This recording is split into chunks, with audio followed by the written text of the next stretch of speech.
Funke's fiancé, got her a new car to make life easier for her. She celebrated the car with her friends and neighbors. Everyone was happy for her, and they congratulated her. But just the next day, her best friend borrowed her shoe because hers was bad. But just few days, her legs got so swollen, as big as that of an elephant. She could no longer walk, or even lift up her legs. What could be the cause? What could be wrong? Well, listen to this amazing story and learn real life lesson from Funke's story. They called her Miss Sunshine in the neighborhood, not because she was rich or loud, but because wherever Funke went, she left warmth behind. She had the kind of beauty that turned heads without trying. Rich chocolate skin, big expressive eyes, dimples that flashed when she laughed, and a natural elegance that made men pause mid-sentence. But even more than her looks, it was her heart that truly captured people. She was kind, gentle, the kind of woman who would give her last naira to a stranger without expecting anything in return. Her house was always open, whether it was a neighbor needing sugar, a friend going through heartbreak, or a distant cousin needing a place to crash. Funke welcomed them with soft smiles and warm stew. Her life looked perfect from the outside, too perfect. And maybe, just maybe, that's where the problem began. Among her circle of friends, Cynthia, Amaka, Tolu, and Blessing, Funke was the star.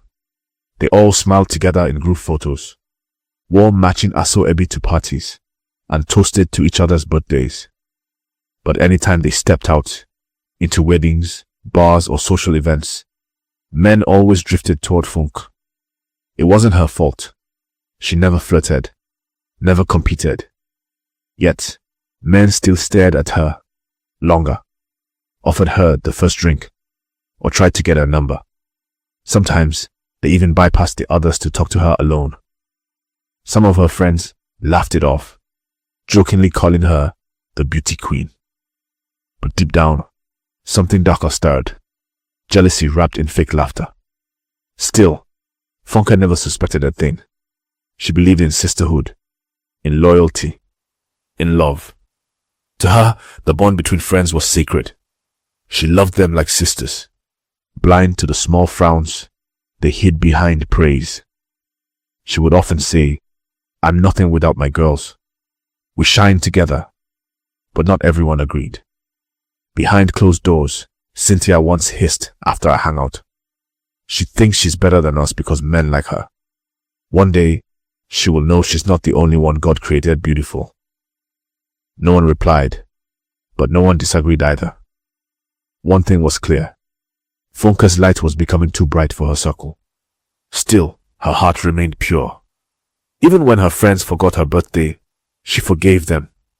Even when they didn't show up to her events on time, she made excuses for them. And when they had problems, she dropped everything to help.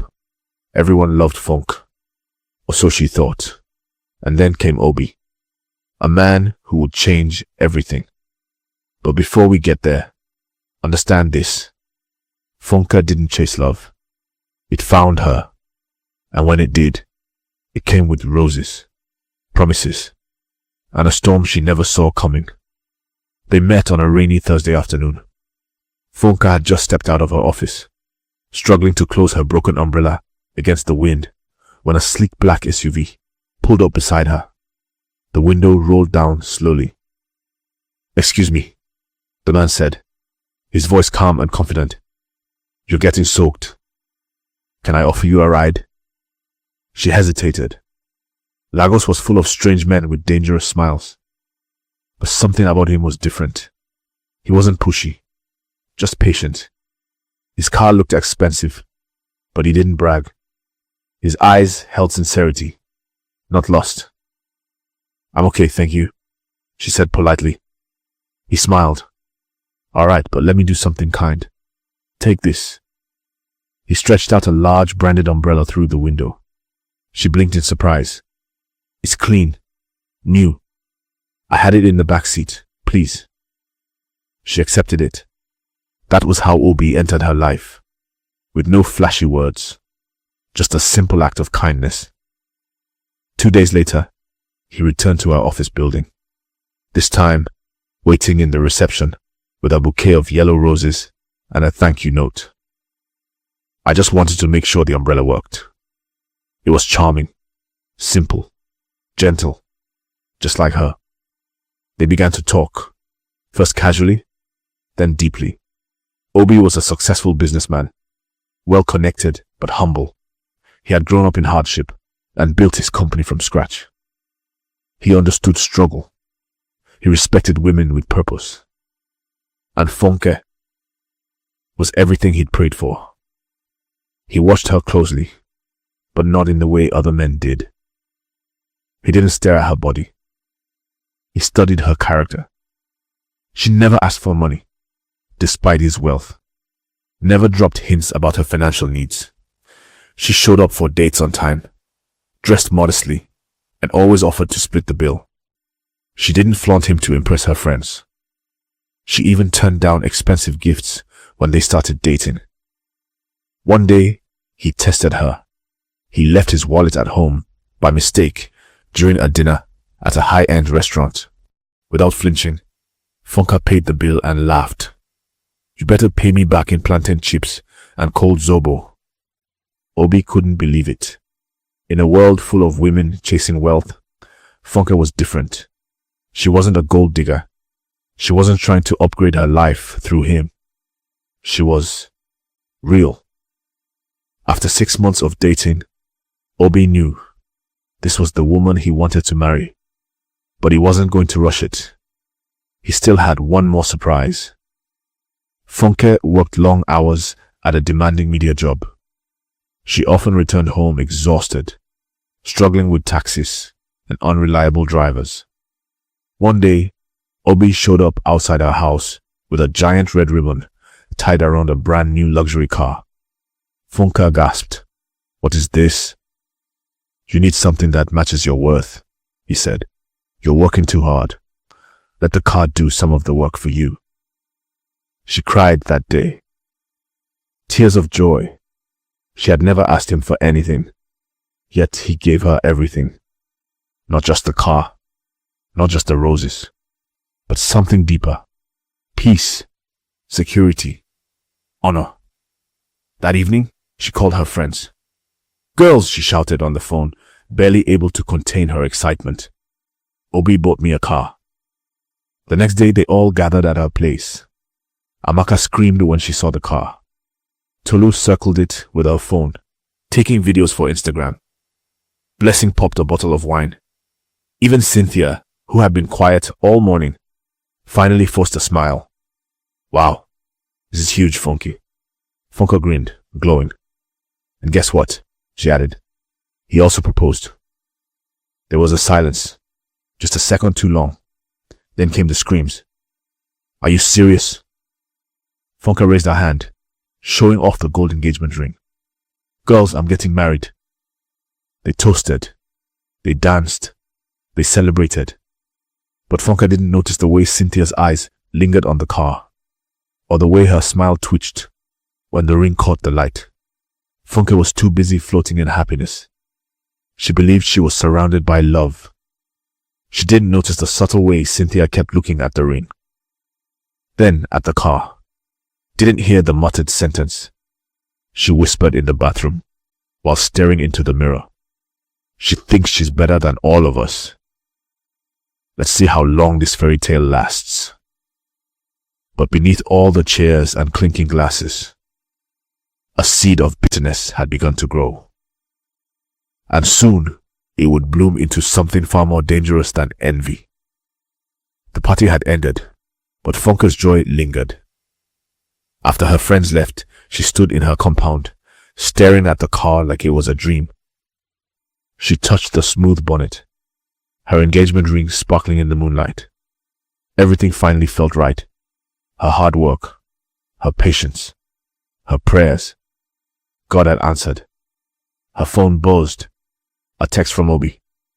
"I'm still smiling. Can't believe you're mine." She giggled and typed back. Forever yours. Inside her apartment, the last bits of wine glasses stood by the sink. Her friends had toasted her, danced with her, cheered her on. It was the happiest she had ever been in her life. But in the apartment across the hall, darkness clung to the corners. Cynthia sat in her room, with her lights off, staring at nothing. Her lipstick was smudged, her fake lashes removed. Her hand trembled slightly as she held a half-empty cup of wine. "Ka," she whispered. "Engagement. Husband." She scoffed bitterly. "I've been in 3 relationships this year. Nothing. But Funky meets one man and boom. Car and ring. Just like that." Cynthia wasn't always like this. Once she and Funke were truly close. But over the years, resentment had quietly eaten away at her admiration. She had smiled through the group pictures, smiled through the compliments Funke always got, smiled through it all. But this car, this proposal, it was the last straw. The next morning, Funke was brushing her teeth when she heard a knock at the door. She opened it to see Cynthia standing there with a slightly embarrassed smile. "Hey babe," Cynthia said. "Sorry to disturb you so early. Please, can I borrow one of your heels? My brown shoe just broke, and I need to be somewhere urgent." Funke didn't hesitate. "Of course. Come in, come in." She led her to the bedroom, opened her shoe rack, and picked a brown leather pair. "This one will match anything," she said, handing it over. Cynthia smiled, a little too widely. "Thank you, sis. God bless you." "No problem," Funke replied. "You know we're sisters." Cynthia nodded. "Sisters forever." She left quickly. Funke didn't notice the way she clutched the shoe tightly as she walked away. That evening, Cynthia returned the shoe. "Thanks again," she said, handing it back and hugging Funke. "You're the best." Funke smiled, appreciating the gesture. "Anytime, dear." Everything seemed normal. But that night, as Funke lay on her bed, something strange happened. Her legs felt heavy. She shifted, rubbed them. Nothing seemed off. "Maybe it's just exhaustion," she whispered. By morning, it was worse. She sat up slowly, swung her legs over the bed, and gasped. She couldn't move her right leg. It was stiff, cold, as if it wasn't part of her body. She cried out. Her mother, who had come to visit a few days ago, rushed in. "What is it?" Funke pointed to her leg. I can't move it." Her mother rushed to her side, panic rising. "Try again." Funke strained, her face twisting, but her leg wouldn't obey. It was dead weight. They rushed to the hospital. The doctors ran tests, scans, blood work. Everything came back normal. "No medical cause," the doctor finally said. "You should be able to walk." But she couldn't. By the 3rd day, her right leg began to swell, slowly at first, then grotesquely, puffy, shiny, inflamed. Within a week, it was almost double the size of the left. Her toes looked like balloons, her skin stretched and hot, and yet, no pain, no sensation, just heaviness. Obi was frantic. He drove her to a specialist, then another. Still nothing. Cynthia came to visit, her face full of concern. "Funke, are you sure Obi didn't do anything to you?" she asked quietly, while Funke was resting on the couch. "I mean, men like that, rich ones, they use women sometimes, you know, for rituals." Funke looked up confused. "What are you saying?" "I'm just worried," Cynthia said, eyes wide. "He gave you a car, proposed, now this. It's strange."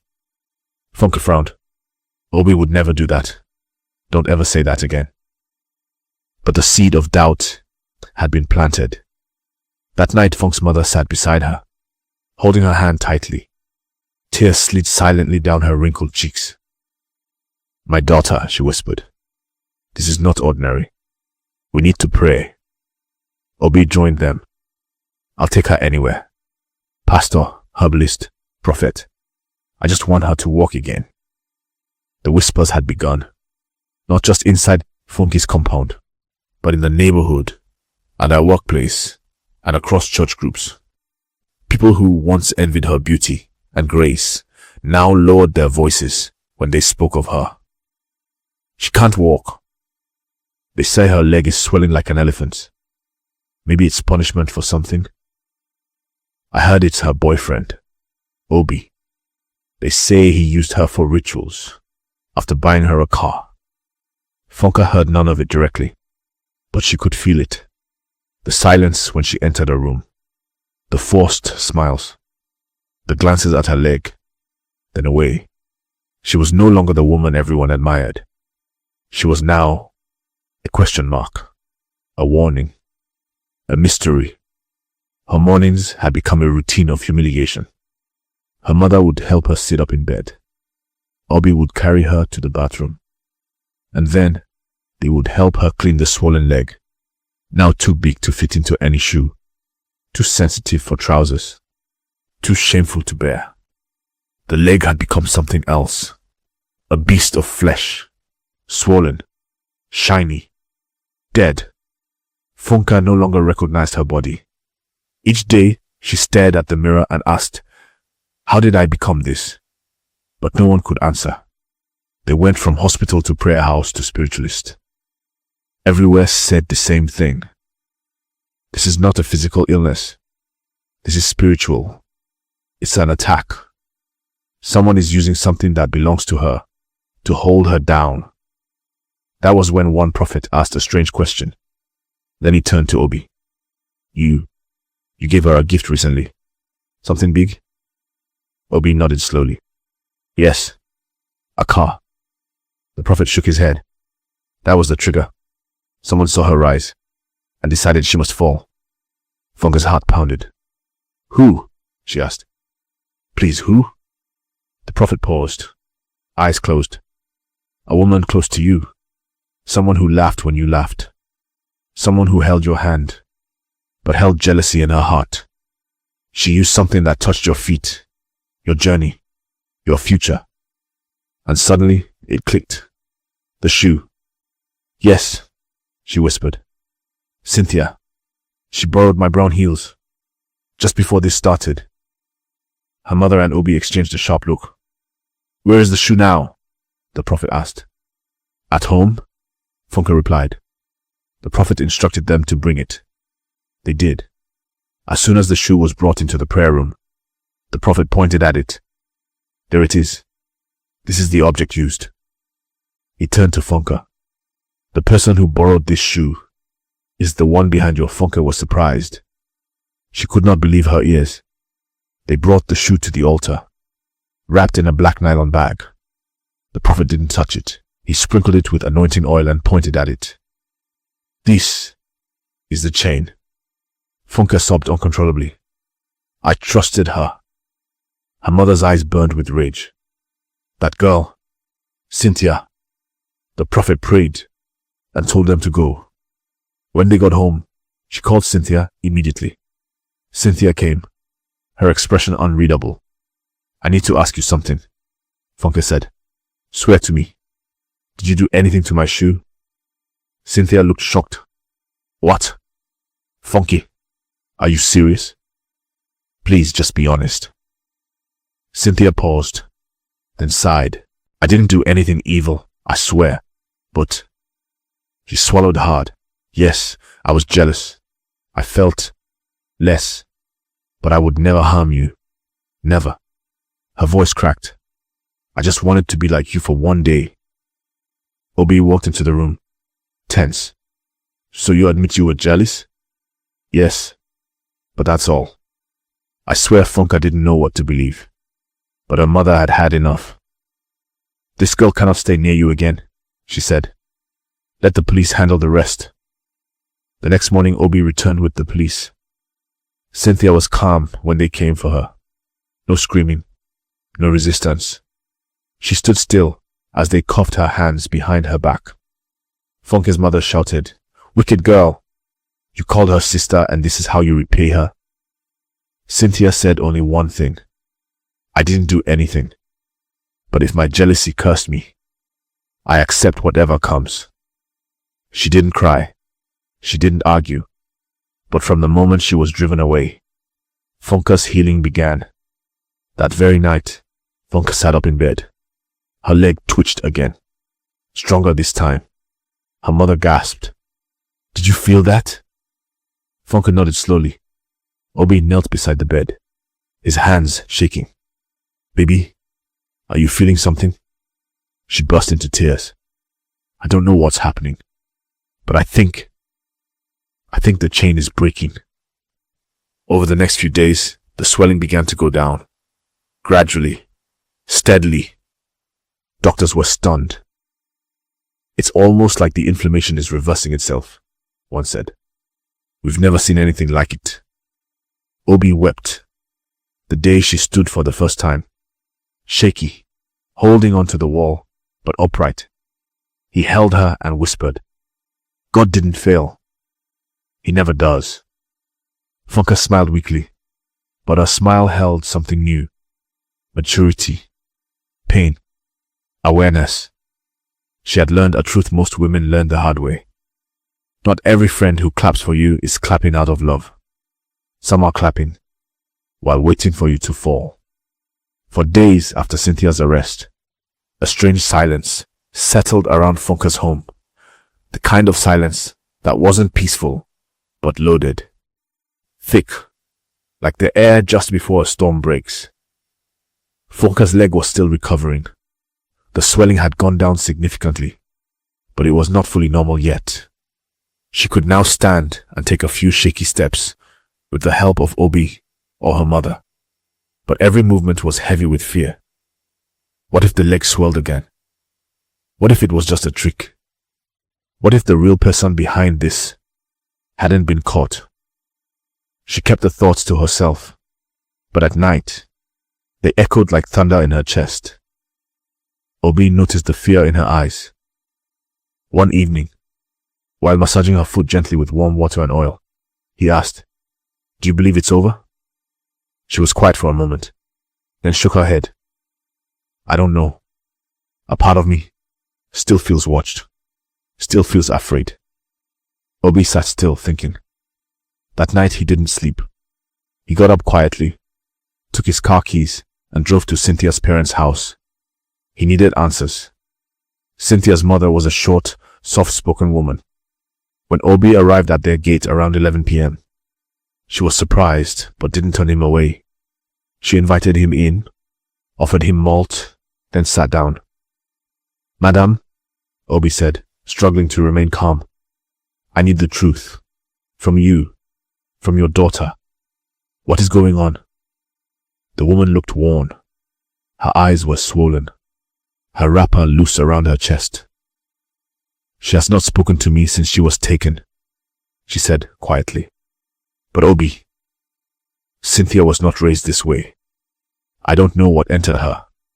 Maybe the pressure. Maybe bitterness. But I warned her. I told her to stay away from envy. She paused, her voice breaking. Last month I saw her crying in her room. I asked what was wrong. She just said, I'm tired of always being in someone else's shadow. I didn't know she meant Funka. Obi frowned. Did she ever visit any spiritual place? Any native doctor? The woman was silent. Then, she said, I'm sorry, she whispered, but I don't know. Back at home, Funka sat on the edge of her bed, her crutch beside her, staring out the window. Her mother brought her hot pap, but she barely touched it. Do you believe Cynthia did it alone? She asked suddenly. Her mother sat down slowly, eyeing her daughter. I've been thinking the same thing, Mama said. Sometimes, a jealous heart is pushed by darker forces. People don't just wake up and do evil. They get help. Funka's voice cracked.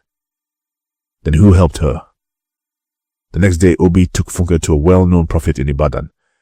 A man who didn't advertise, didn't do TV shows, but whose prayers were whispered about like legend. They arrived at a small prayer camp, surrounded by palm trees and silence. The man looked about 70, with white hair and a voice like rustling leaves. He didn't ask why they had come. He simply looked at Funke and said, You carry light, but the darkness around you is jealous. He motioned for them to kneel. Then he placed a hand on Funke's shoulder and closed his eyes. 10 seconds. 20. Then suddenly, he gasped.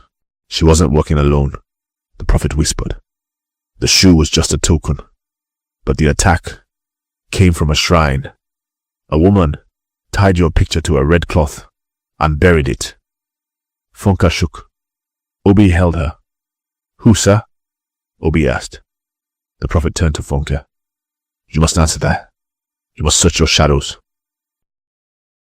That night, Funke barely slept. She lay in the dark, staring at the ceiling, whispering names in her mind. Cynthia, no longer the only suspect. Blessing, was she too quiet during the celebration? Tolu, always cheerful, but had she ever been real? Amaka, the one who once joked, if I had your beauty, I'd rule Lagos. The words came back now, stinging.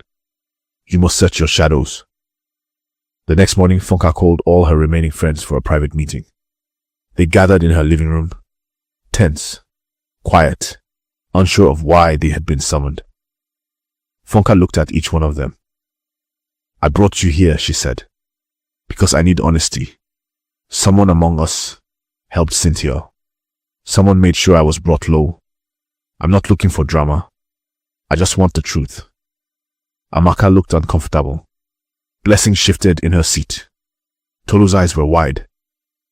I didn't do anything, Tolu said quickly. You know me, Funke. I was even praying for you. We all were, Amaka added.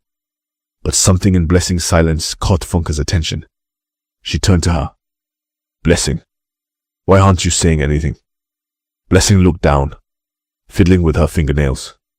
Then, in a barely audible voice, she said, in this our cycle, I believe someone is practicing witchcraft. The person I don't know. But whoever that may be, will be exposed soon. But Funke raised her hand. Stop. I've heard enough.